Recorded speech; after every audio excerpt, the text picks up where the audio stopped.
Hi there, hope you're having a pleasant day wherever you may be. Today I find myself in it for the science, not for the money. That's right, I'm at the Twister Movie Museum in Wakita, Oklahoma.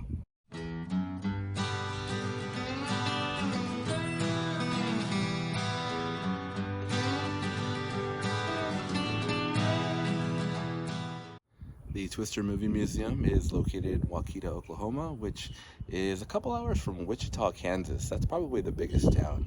So why Wakita? Well, for anybody that's seen the movie, that answer's pretty obvious. But for all two of you that haven't turned on TNT in the last 25 years, there are some major plot elements, and one of the major characters lives in Wakita. During the summer of 1995, production pretty much took over the entire town. As a matter of fact, this entire area was covered in debris to mimic a town that was hit by a large tornado. So now, despite the fact that Twister was groundbreaking for CGI at the time, they had to do the destruction of the town scenes the old-fashioned ways. After filming wrapped, the producers told the town, hey, you might expect a little bump in tourism over the next couple years because of the movie.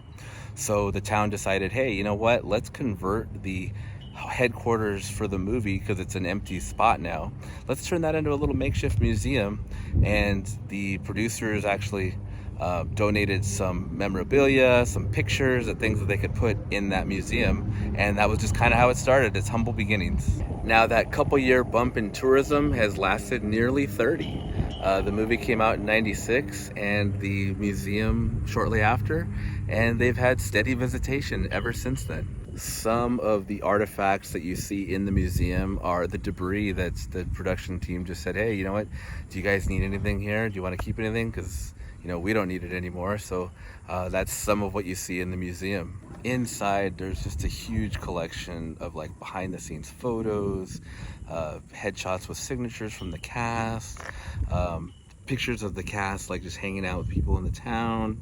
There's call sheets and things like that. There's press releases and newspaper clippings of how big of an event it was, not only filming but also the premiere. There's a handful of artifacts that were filmed, part of the debris and things like that they were able to collect and display and stuff like that. Probably the coolest prop that they have is a screen-used Dorothy. Now, from what it looks like, it was the Dorothy that was used in the scene where the yellow truck gets picked up and dropped, because there is some damage to that Dorothy.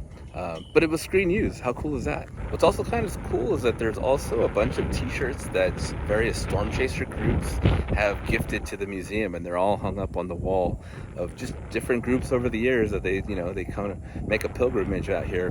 As far as visiting, it is here in Wakita, which is in the northern part of Oklahoma. Wichita, like I said, is probably your nearest big city, and it is open during the summer months, I believe from May to August, from 1 to 5. We could just walk in, or the rest of the year it's you have to coordinate, you have to call and make an appointment to visit. Me, this is September, and I got really lucky. I came into town just kind of being happy to see the water tower, and I decided, hey, you know what, let's just open the door and see if it's open.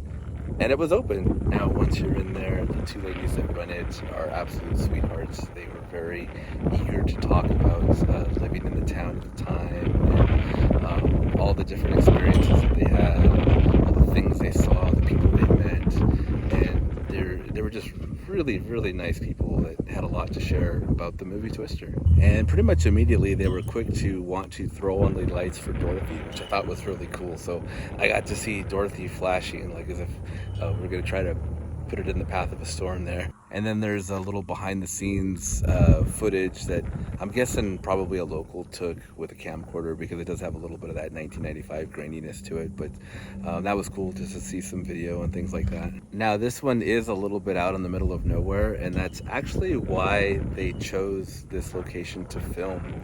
The ladies that worked there did say that one of the advantages is that they didn't have to shut any roads down to film here, because nobody goes through here.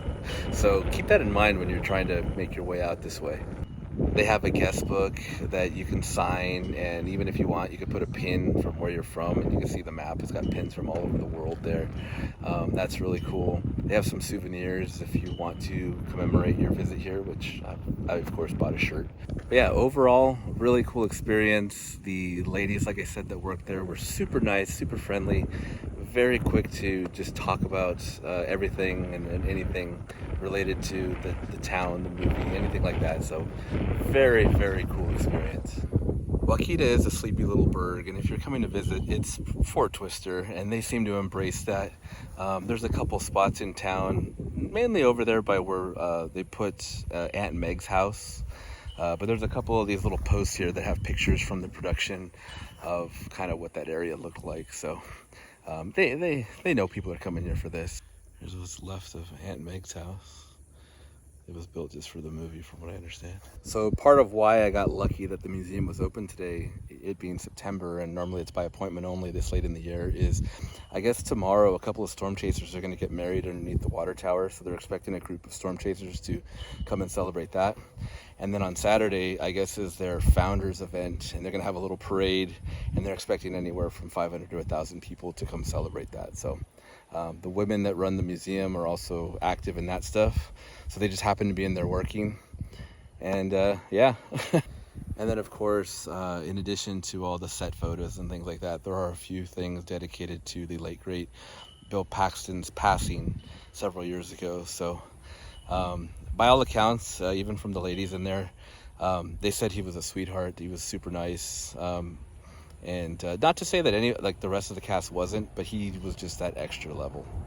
Well, that does it for this one. Thanks for joining me on this trip to the Twister Movie Museum. Hope you found it interesting. Hope you found it informative. And maybe it'll encourage you to come check it out yourself. With that said, I'll see you on the next one. An original Dorothy. How cool is that?